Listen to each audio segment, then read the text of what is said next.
Hi ವೀಕ್ಷಕರೇ, ಎಲ್ಲರಿಗೂ ನಮಸ್ಕಾರ. ಸಂಭವಾಮಿ 3.2 ಯೂಟ್ಯೂಬ್ ಚಾನಲ್ಗೆ ಸ್ವಾಗತ ಸುಸ್ವಾಗತ.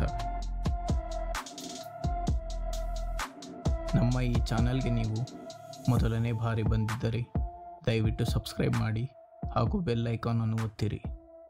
ಸುಂದರವಾದ ಶಿಲ್ಪಕಲೆ, ಅತ್ಯುತ್ತಮ ವಾಸ್ತುಶಿಲ್ಪ, ನೋಡುಗರ ಮನಸ್ಸಿನಲ್ಲಿ ಸಂತೋಷ, ಕಣ್ಣಿಗೆ ಆನಂದ ತರಿಸುವ ಈ ದೇವಾಲಯ ಕರ್ನಾಟಕದ ಅತ್ಯಂತ ಪ್ರಸಿದ್ಧ ದೇವಾಲಯಗಳಲ್ಲಿ ಒಂದಾಗಿದೆ.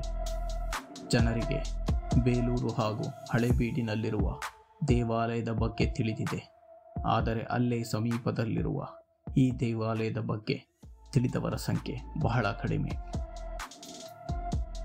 ಚಿಕ್ಕಮಗಳೂರು ಜಿಲ್ಲೆಯ ಬೆಳವಾಡಿ ಗ್ರಾಮದಲ್ಲಿರುವ ವೀರನಾರಾಯಣ ಸ್ವಾಮಿ ದೇವಾಲಯವು ಹೊಯ್ಸಳ ವಾಸ್ತುಶಿಲ್ಪದ ಅದ್ಭುತ ಉದಾಹರಣೆಯಾಗಿದೆ.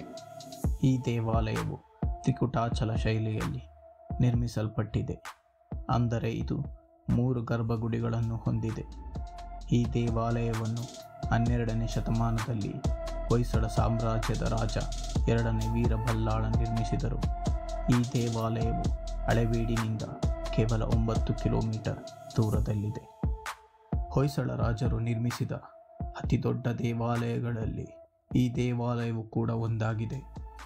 ಬೇಲೂರು ಮತ್ತು ಹಳೇಬೀಡಿನಲ್ಲಿರುವ ಪ್ರಸಿದ್ಧ ದೇವಾಲಯಗಳು ತಮ್ಮ ಸಂಕೀರ್ಣವಾದ ಶಿಲ್ಪಕಲೆಗಳಿಗೆ ಹೆಸರುವಾಸಿಯಾಗಿದ್ದರೆ, ಈ ದೇವಾಲಯವು ತನ್ನ ವಾಸ್ತುಶಿಲ್ಪಕ್ಕೆ ಹೆಸರುವಾಸಿಯಾಗಿದೆ. ಈ ತ್ರಿಕುಟಾಚಲ ದೇವಾಲಯವನ್ನು 2 ಹಂತಗಳಲ್ಲಿ ಕಟ್ಟಲಾಗಿದೆ. ಮೊದಲನೆಯದು 1117ರಲ್ಲಿ ಏಕಕೂಟ ಎಂದು ವೀರನಾರಾಯಣನಿಗೆ ಸಮರ್ಪಿತವಾಯಿತು. ನಂತರ 1200ರಲ್ಲಿ ಶ್ರೀಕೃಷ್ಣನಿಗೆ ಹಾಗೂ ಭಗವಾನ್ ಯೋಗ ನರಸಿಂಹನಿಗೆ ಸಮರ್ಪಿತವಾದ 2 ಗರ್ಭಗೃಹಗಳನ್ನು ಸೇರಿಸಿ ಅದನ್ನು ತ್ರಿಕುಟಾಚಲ ದೇವಾಲಯವನ್ನಾಗಿ ಮಾಡಲಾಯಿತು. ಈ ಸ್ಥಳವು ಮಹಾಭಾರತದಲ್ಲಿ ಉಲ್ಲೇಖವಾಗಿದೆ. ದ್ವಾಪರ ಯುಗದ ಸಮಯದಲ್ಲಿ ಈ ಸ್ಥಳವನ್ನು ಏಕಚಕ್ರ ನಗರವೆಂದು ಕರೆಯಲಾಗಿತ್ತು.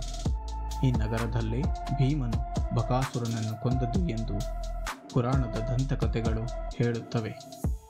ಈ ಸಂಪೂರ್ಣ ದೇವಾಲಯವು 270 ಅಡಿ ಉದ್ದವಿದೆ. ಈ ದೇವಾಲಯದ ಒಳಗೆ 84 ಆನೆಗಳನ್ನು ಕೆತ್ತಲಾಗಿದೆ ಮತ್ತು ಈ ಆನೆಗಳು ಒಂದಕ್ಕೊಂದು ಭಿನ್ನವಾಗಿದೆ. ಈ ಆನೆಗಳು ಯುದ್ಧಕ್ಕೆ ಸಿದ್ಧವಾಗಿರುವಂತೆ ನಿಮಗೆ ಗೋಚಾರವಾಗುತ್ತದೆ. ಈ ದೇವಾಲಯದ ಪ್ರವೇಶ ದ್ವಾರದಲ್ಲಿರುವ 2 ಆನೆಗಳು ಸಂಪೂರ್ಣ ದೇವಾಲಯವನ್ನು ರಥದಂತೆ ಎಳೆಯುತ್ತಿರುವ ಹಾಗೆ ಗೋಚರಿಸುತ್ತದೆ. ಈ ದೇವಾಲಯದ ವೈಶಿಷ್ಟ್ಯವೇನೆಂದರೆ ಅದರ 108 ಕಂಬಗಳ ಮಂಟಪ. ಪ್ರತಿಯೊಂದು ಕಂಬಗಳು ಪರಸ್ಪರ ಹೋಲುತ್ತವೆ ಹಾಗೂ ಲೋಹದಂತೆ ಹೊಳೆಯುತ್ತವೆ. ಈ ದೇವಾಲಯವನ್ನು ಪರಿಪೂರ್ಣ ವಾಸ್ತು ಹಾಗೂ ಆಯಾಮದ ವಿವರಗಳಿಂದ ನಿರ್ಮಿಸಲಾಗಿದೆ. ಪ್ರತಿ ವರ್ಷ ಮಾರ್ಚ್ 23ರಂದು ಸೂರ್ಯನ ಕಿರಣಗಳು ನೇರವಾಗಿ ಶ್ರೀ ವೀರನಾರಾಯಣ ದೇವರ ಮೇಲೆ ಬೀಳುತ್ತದೆ.